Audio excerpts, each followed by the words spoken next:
Maya stood in the abandoned Victorian house, her vintage 35mm camera hanging from her neck. The real estate agent had called it a filmmaker's dream, a house frozen in time since 1952. Maya saw it as the perfect subject for her documentary about abandoned places. Perfect lighting, she whispered, adjusting her camera settings. Dust motes danced in the beams of sunlight filtering through grimy windows. The house felt alive, watching her every move. She explored the first floor, finding furniture covered in white sheets, as if waiting for owners who would never return. In the parlor, she discovered a collection of old photographs stacked on a mantelpiece. They all showed the same family: a stern-looking man, a pale woman, and a young girl with hollow eyes. The final photograph caught her attention. It showed the family standing in this very room, but where Maya now stood, there was only darkness. She shuddered and continued her exploration. Upstairs, Maya found the master bedroom. The walls were covered in faded floral wallpaper, and a large mirror dominated one wall. As she raised her camera to capture the room's decay, she noticed something odd in the reflection. Behind her, a figure stood in the doorway. A young girl with hollow eyes, wearing a white dress. Maya turned quickly, but the room was empty. The hallway was deserted. Must be exhaustion, she told herself. But the unease lingered. She took several photos of the bedroom, including one of the mirror. When she reviewed the images later, she gasped. There was a faint outline of the girl in the mirror's reflection, even though the mirror had been empty when she took the shot. The next day, Maya returned with better equipment and a determination to uncover the house's secrets. She interviewed neighbors and researched the house's history. What she discovered chilled her to the bone. The Gable family had disappeared without a trace in 1952. Mr. Gable was a professional photographer who had become obsessed with capturing the perfect image. Neighbors reported strange lights and sounds coming from the house in the weeks leading up to their disappearance. Maya visited Mrs. Gable, now 92 and living in a nursing home. The elderly woman's eyes widened when Maya mentioned the house. Robert was different, Mrs. Gable whispered. He said he could see things others couldn't. He wanted to capture what he called the true essence of everything. The camera. It wasn't just a tool to him. It was like another eye. That night, Maya decided to stay overnight in the house, setting up her cameras to capture any unusual activity. Around midnight, she heard footsteps on the stairs. She grabbed her camera and crept to the landing. The photographs on the wall were moving slightly, almost imperceptibly. When she looked closer, she realized the family in the photos were blinking. One by one, their eyes opened until all three stared directly at her. The camera in her hand grew cold, and the viewfinder filled with static. Maya dropped it as it began to emit a high-pitched whine. From the darkness below, she heard a shutter click, followed by the distinctive sound of film advancing. Maya ran downstairs, her heart pounding. The front door was locked. She could hear the deadbolt sliding into place on its own. She tried the windows, but they wouldn't budge. She was trapped. In the parlor, the old photographs began to glow with an ethereal light. The figures stepped out of their frames, materializing as three-dimensional beings with hollow eye sockets and translucent skin.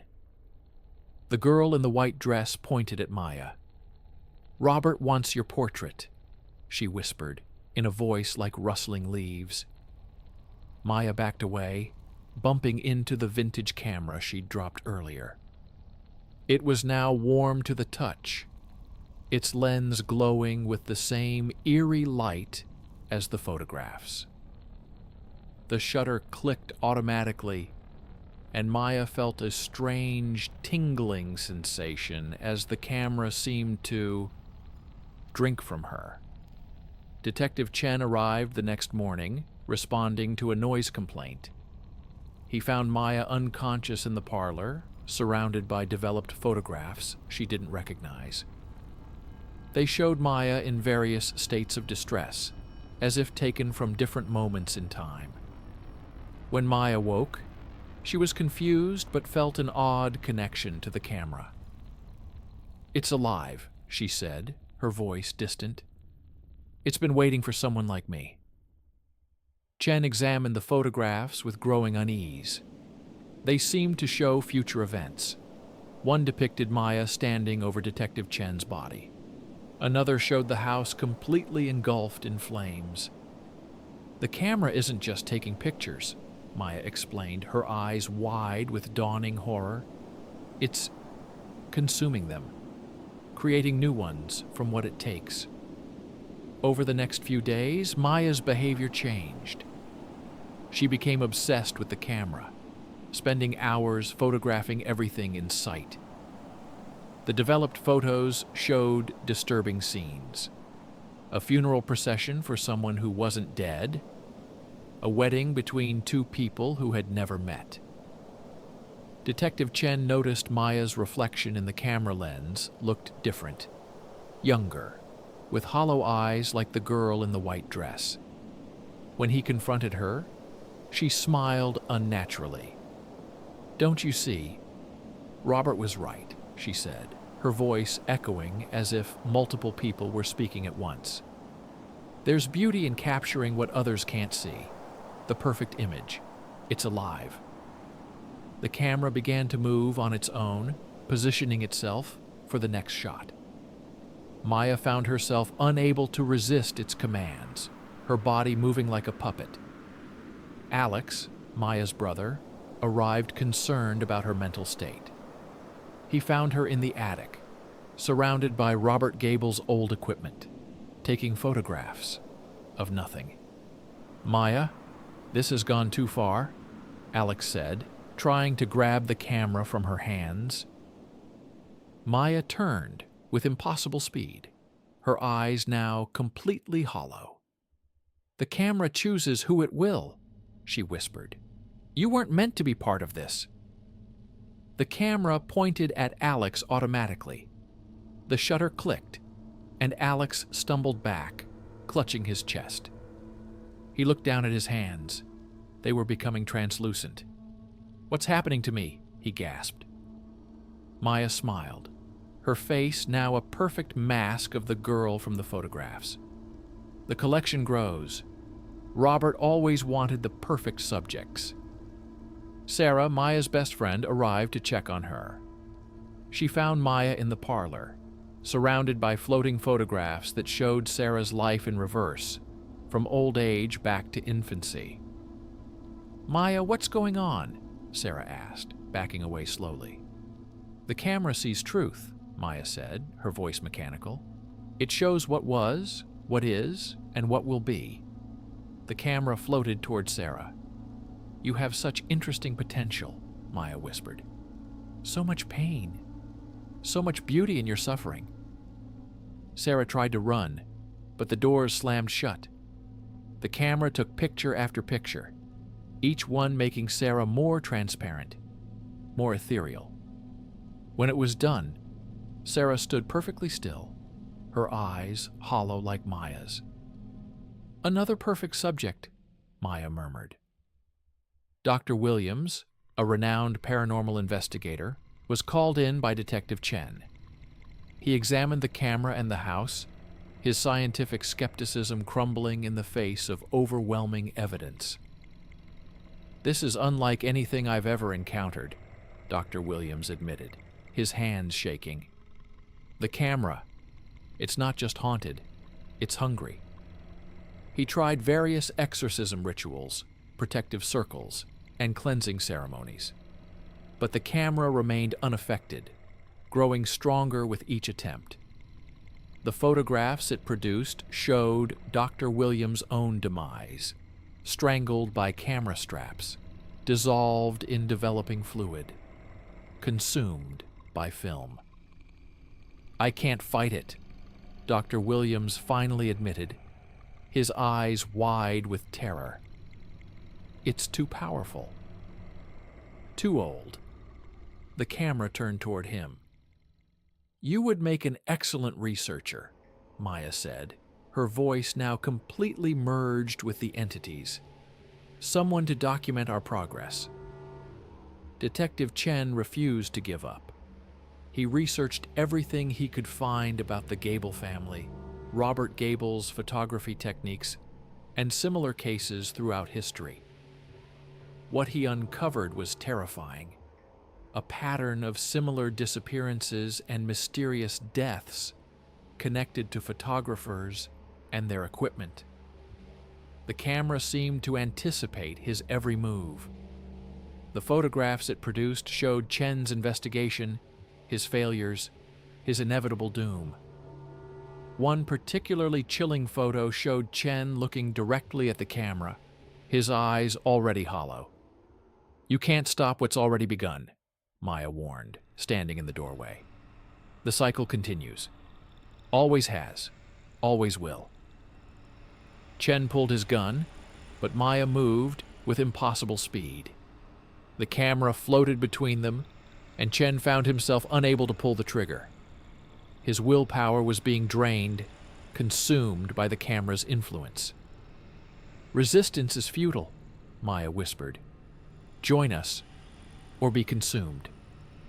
Mrs. Gable, now knowing the full truth of what had happened to her family, tried to help. She came to the house with a blessed cross and holy water, determined to end the curse that had destroyed her family. "Robert, my boy, this has gone too far," she said, tears streaming down her face as she confronted Maya. The camera ignored the cross and holy water.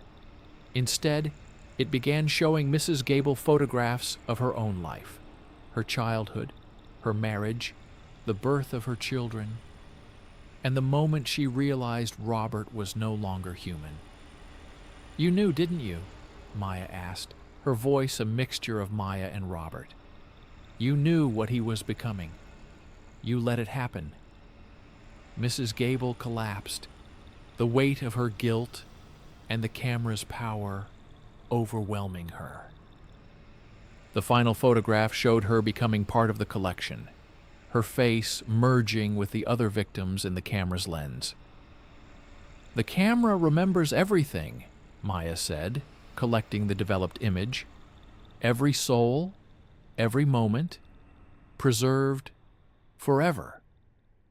With all other allies gone or corrupted, Detective Chen made one last attempt to stop the curse. He brought explosives, planning to destroy the house and everything in it. He found Maya in the attic, surrounded by dozens of floating photographs showing the house's destruction. "You can't destroy what's already beyond destruction," Maya said calmly. "The camera exists outside of time, outside of reality." Chen set the charges, but as he tried to escape, the doors sealed shut. The camera floated toward him, taking picture after picture. Each photograph showed Chen's transformation, from detective to victim to something more. "Why are you doing this?" Chen demanded, his voice breaking. "To create the perfect collection," Maya answered. "Beauty in suffering, art in agony, the perfect image requires the perfect sacrifice." The final photograph showed Chen completely absorbed into the camera's lens, his face merging with the countless others who had come before. With Chen's transformation complete, The house itself began to change. The walls dissolved into shadow, the floorboards became film strips, and the windows turned into camera lenses. The entire structure was being remade into the camera's perfect domain. Maya stood in the center, no longer recognizable as human. Her form was shifting, becoming more like the entity that had possessed her. The camera floated above her, its lens opening like a flower to reveal a swirling vortex of captured souls. "The house was always the frame," Maya whispered, her voice now completely Robert's.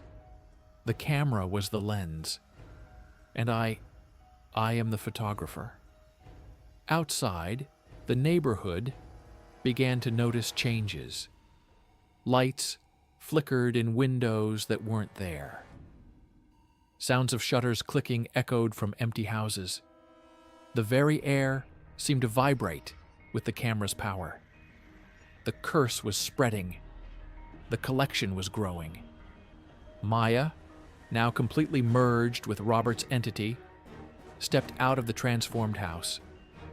The camera floated beside her, its lens scanning the neighborhood, the town, the world beyond. "There are so many perfect subjects," she whispered, her voice echoing with the tones of countless victims. "So many stories waiting to be told, so many souls waiting to be collected." She raised the camera, and the shutter clicked. The photograph that emerged showed the entire town frozen in time, every person captured in their most perfect, most vulnerable moment. The camera had won. The entity had succeeded. The collection was complete. But not for long. Maya, Robert, turned her attention to the next town, the next city, the next world. The perfect image was always just one more photograph away. And so the cycle continued, eternal and unending, the photographer forever seeking, the camera forever consuming, the souls forever preserved in their perfect moment of capture. In the distance, a new filmmaker arrived at the abandoned house, drawn by the same whispers that had called to Maya. The camera waited, its lens gleaming in the dim light. Another perfect subject had been found.